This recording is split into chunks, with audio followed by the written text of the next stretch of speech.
महर्षि वाल्मीकि का पहला नाम रत्नाकर था। उनका जन्म एक दावनी परिवार में हुआ था, लेकिन डकैती के साथ निकटता के कारण उन्होंने लोगों को लूटना और उन्हें मारना शुरू कर दिया था। जो भी उनके रास्ते से गुजरता वो उनके द्वारा लूट लिया जाता था। भगवान नारद के हस्तक्षेप के बाद उन्होंने लोगों को मारना और लूटना बंद कर दिया। आइए जानते हैं महर्षि वाल्मीकि के जीवन के बारे में। इससे पहले अगर आप हमारे चैनल में नए हैं तो हमारे चैनल को सब्सक्राइब कर दीजिए, बेल आइकन को दबा दीजिए, क्योंकि यहाँ पर मिलती है आपको मोटिवेशनल, इंस्पायरेशनल और एजुकेशनल वीडियो जो आपके जीवन में मददगार साबित होती है। रामायण के रचयिता महर्षि वाल्मीकि हिंदू महाकाव्य लिखने से पहले एक डाकू थे। नारद से मिलने के बाद उन्होंने खुद को एक विद्वान संत के रूप में बदल दिया। महर्षि वाल्मीकि के जीवन की ये घटना हमें एक सार्थक जीवन का सबक देती है। अपने अतीत को पीछे छोड़ो और अपने लिए एक बेहतर भविष्य बनाने के लिए कामयाब बन जाओ। ये हम सभी को करना चाहिए। भगवान नारद ने वाल्मीकि को एहसास दिलाया कि आज आप जो भी पाप कर रहे हैं वो बाद में आपके द्वारा वसूल लिया जाएगा। तब उन्हें ज्ञान की प्राप्ति हुई।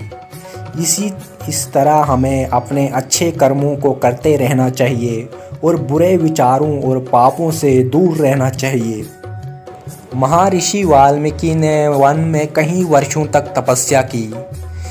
कविंदियों के अनुसार वह इतने लंबे समय के लिए एक जगह पर खड़े रहते थे कि चींटियों ने उनके शरीर पर अपना घोंसला बनाना शुरू कर दिया था। यहाँ तक कि उन परिस्थितियों में उन्होंने अपना मनोबल कम नहीं किया। हमें अपने स्वयं के बुरे कार्यों को सुधारने के लिए उनकी तपस्या और समर्पण से प्रेरणा लेनी चाहिए। महर्षि वाल्मीकि ने भगवान श्री राम के जीवन पर आधारित पवित्र संस्कृत महाकाव्य रामायण लिखा है। रामायण के पीछे का इतिहास हम सब जानते हैं।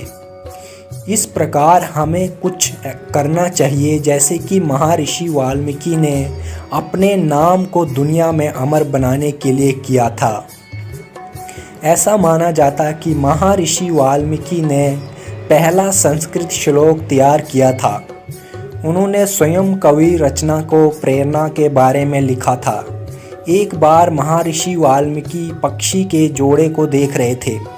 पक्षी युगल प्यार में व्यस्त था।